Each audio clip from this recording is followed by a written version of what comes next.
இப்போ நம்ம பார்க்குறது பார்த்திங்கன்னா பயோகேஸ் பிளான்ட்டு. இது பார்த்திங்கன்னா 20 வருஷமாக யூஸ் பண்ணிகிட்ருக்கோம். இது மாட்டு சாணம் எருமை சாணத்தை கூழ் மாதிரி கரைச்சி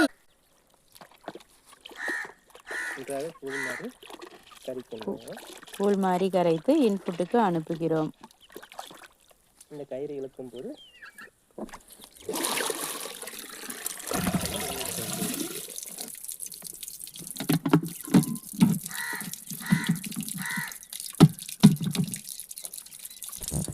இந்த தொட்டியில் கேஸ் உருவாகும். இது வந்து ஆன் ஆஃப் பண்ணுவது கேட்டோல இங்கே வெயிட் உள்ளவங்க.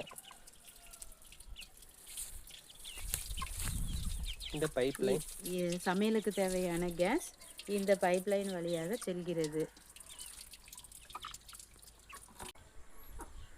எரிவாயுவிற்கு தேவையானதை எடுத்துக்கொண்டு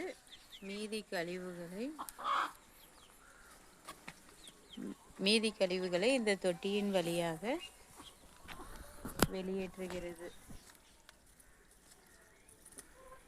இந்த கழிவுகளை பயன்படுத்தி நாங்கள் எலுமிச்சை செடிகளை வளர்த்து வருகிறோம். இந்த உரத்தை பயன்படுத்துவதால் எலுமிச்சை காய்கள் நிறைய காய்க்கின்றன.